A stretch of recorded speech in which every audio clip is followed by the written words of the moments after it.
Good day, fight fans. It's your boy Nick with the MMATakeover.com. Today, I have a special treat for all of you. I'll be sitting down with Invicta interim featherweight champion, Megan Anderson. She has a record of 8-2 on a 4-fight win streak, with all wins coming via knockout, which has earned her the title that she holds today. How are you doing today, Megan? I'm good, thank you. And yourself? I am doing great. First and foremost, I really have to thank you for coming on, carving some time out of your schedule to talk with me. I really appreciate it, and I'm sure the fans do too. No problem at all. Well, let's get into it. First off, congratulations on your title. Absolute dominant performance. It was amazing to watch. It must feel good getting to the top of that mountain. Now you're a title holder. Yeah, definitely. It's always a great accomplishment to be able to get to a point, to be able to win a title. Invicta is a huge organization, and to be able to be their title holder is a great achievement. It absolutely is, and we all enjoyed watching it. So a couple good things since moving to the States here. How has it changed your career and your life in general? Oh, it's changed a lot. It's opened up a lot of things. Training. It's been so crucial in the development of my game. I don't think I would be able to be the fighter that I know I'm capable of without have made that transition. So I think it's been a very, very good and influential for myself and my career, jump to be able to move. Yeah, it is, and I'll tell you, we are happy you're here. Very exciting to watch all the time. So in your hometown, once you claimed your championship, did you get any kind of reaction from anyone? I don't really know. Some of my friends and stuff like that, they said that they're proud and all that kind of stuff. So it was nice to know, the people that I care about back home, still following my career and stuff like that. So otherwise, I don't really, follow, the news or anything like that, so I don't know if they've done anything that big, but it's, I think I'm the first Australian to ever hold an international world title, so it's a pretty big achievement, and I'm proud to be able to represent my country on such a big stage. You never know. There might be a Megan Anderson Day coming in the near future. You have to go home every year to go headline that one. Maybe. It would be great. So in Australia, I know the sport's not as big as it is here, even though it's still growing here. Have they become more educated about the sport since you've been on this solid winning streak and obviously now a champion? Do you think it's going to be more recognized and more watched since they have a hometown hero? I honestly don't think so. Australia is very much like America. There's so many different sports. There's so many different people from all different walks of life. So it really doesn't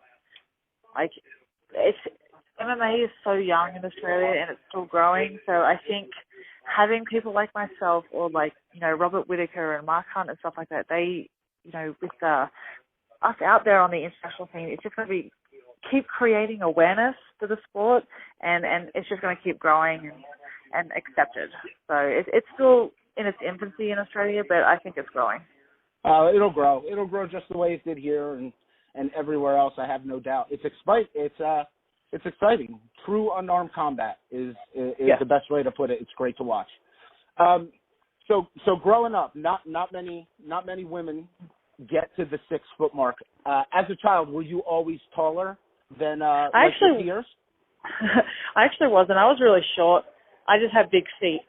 So I was really short until I probably hit 17, and then I grew a lot in a very short amount of time. I probably grew from 5'6" to 5'10" in the space of a year, and then from when I turned 18, I added another 2 inches or whatever it is. So I continue to grow, even though I probably should have stopped growing. But it's come in handy, that's for sure. Yeah, look, and it built the fighter you are today, partly because Exactly. the height advantage is great. A lot of people message me, and for some reason I got the same question. A lot of fans want to know, when you're training, do you have a favorite like album or group or podcast that you tend to listen to when you are listening to music while training? I don't really. Like, I just listen to whatever the guys put on the station at the gym. Most of the time it's like that weird gangster rap, and it's not really my style, so I just kind of ignore it. But like, if I'm gonna pick something, like, it's gonna be like, I don't know, indie pop. So Invicta 21, tough competitor in Germaine tweet. I know you had said in the past that between rounds you made adjustments. It was evident coming out into the second round that whatever adjustments you made absolutely changed the fight. I think around 2 minutes into that round is when it kind of went down, flurry after flurry. I mean, she was throwing, swinging, back fist, trying to get out, and it ultimately ended with a head kick knockout by stoppage. Yep. Before getting into the cage that day, did you see the fight kind of go in the way it did, or ending the way it did? Oh yeah, I remember watching Germaine's fight in I think it was May, because I fought Amanda Bell on the same card, right? And I knew that she was open for that left head kick, and there it happened. So it was just a matter of time. And it worked. Your post fight interview. Now, I personally love this when you got a fighter that goes out, they know what they want, and they're willing to go after it. You said, tell Dana White to tell Holly or Germaine to keep the belt warm because you're absolutely coming for it. Seeing that Germaine did win the title at UFC 208, do you plan to try and sign with the UFC, or do you have potential Invicta title defenses that you have to contend with first? I have no idea what's going to happen next. I want to stay active, so whoever can keep me active, that's the fights that we're going to take.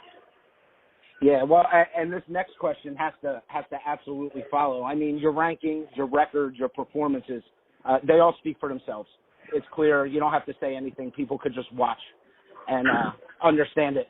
And as a fan and the media, I got to wonder why you're not getting the call up yet. I mean, it clearly needs to happen. The fans want it. You know, pay-per-view has to want it. It would end up being one of the biggest events in history. Do you have any thoughts on why there's a delay and them trying to set you up? I have no idea. I don't know. I don't know why. It's I'm sure it'll happen when it's meant to happen. Yeah, I mean it's almost a no-brainer. It has to happen. You know, you have great fighters that eventually at some point have to meet in the octagon to figure it all out. And I looked at I mean it'll be huge. I even looked at the rankings, and they now in the world have you listed as number 3 with only Germaine and Chris Cyborg currently ranked above you. While most rankings do have Cyborg listed as number 1, Germaine is the current UFC featherweight champion. With your ranking and your skill set and what you've done so far, I also believe that the big number contract should follow you to your next fight. I mean, when you're ranked in the top even 10, you should definitely get paid for what you do. I mean, it's not like a 9-to-5 desk job. It's tough. You know, nobody ever gets punched. I agree. Yeah, no one ever got punched in the face sitting in their cubicle. You know what I mean? So you never know. Well, you never know. It's possible, but yours it has to happen. You know, it's the fight game.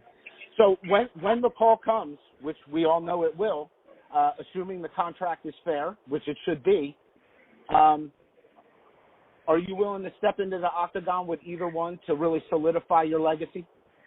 Yeah, definitely. When those fights are offered, we'll be ready. It's the division is so small right now that everyone's going to fight everyone. So it doesn't matter if it happens now or whenever it does. We're all going to fight, and I want to be the best version of Megan Anderson stepping in that cage every time. So I'm just going to continuously get better. I'm going to work on my skills, and I'm going to, aim towards those big fights. Yeah, I mean, you're essentially, one of the pioneers for the division. You were there in the beginning. You're a champion, and it's just one of them things. Now I know Bellator also will be hosting the featherweight division. UFC already has it. What do you say to the people out there? Because some people are kind of hesitant. They think that the division is not going to have enough fighters. I mean, to me, I think it's just a matter of time. But how do you feel about that? I think you build it, and they will come. Exactly the same as the 35 pound division. When they started that division, they had really like two, maybe three names. Now look at the 135 division; it's huge.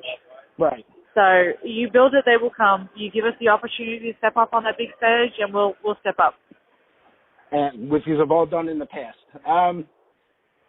In Invicta 14, you fought Cindy. That was your Invicta debut.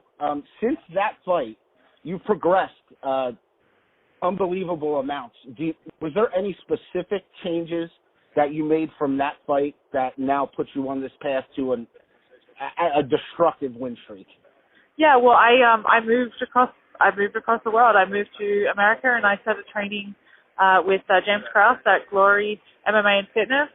And since then, my game's evolved, and I'm training harder than I ever have before, and I'm improving faster than I ever have. So that's definitely attributed to my move here. And Glory has been your fight camp since you've been here, correct? Yes. Oh, okay. See, you gotta stay faithful to the ones who help you. Yeah.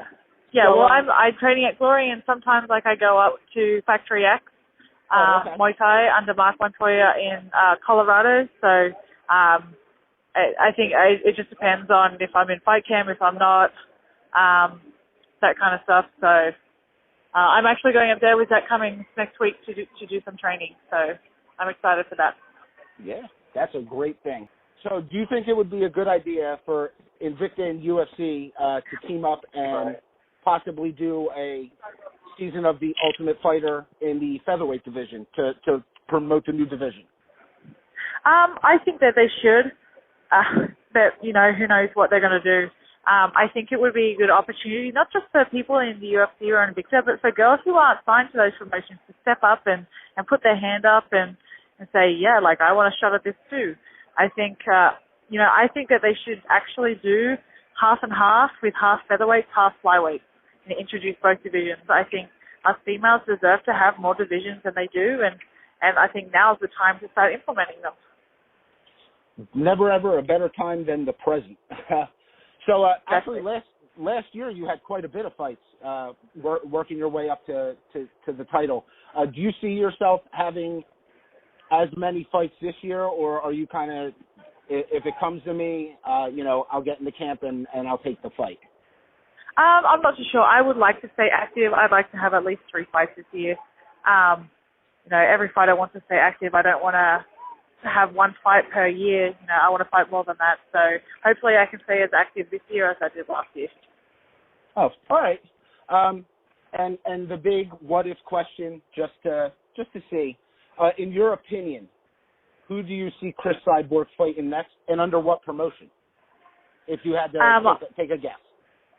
I think Chris will fight Germaine next under the UFC. Dana said that she's fighting the UFC. That's the end of the story, and that's, things could change. You never know, but I think that's the fight that needs to happen. She's the number 1 featherweight in the world, and Germaine has the belt. That's the fight that needs to happen. She's in the UFC now. She's wanted the UFC featherweight division. They made it for her, so she deserves that opportunity more than anyone. Right. In all fairness, give her the shot and then let it evolve from there. Yeah, exactly. Megan, have you submitted to the takeover? This is Megan Anderson, and I have submitted to the takeover. So at this point, I'd really like to take a minute for you and give you the floor. Thank anybody you would like, your sponsors, your fans, whoever comes to mind. I always like to let the fighters get out there and say their piece. I know you probably have a million people that you would like to thank, but the floor is yours. No problem. Well, thank you to my friends and family for their constant support. My team at Glory MMA and Fitness, my coaches, James and Mark.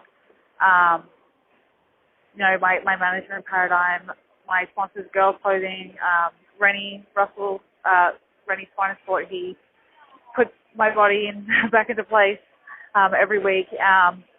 My nutritionist, Tyler Mitten, and Power Athlete team, they keep me working in and out of fight camp and, training at my best. So thank you to all them and to all the fans.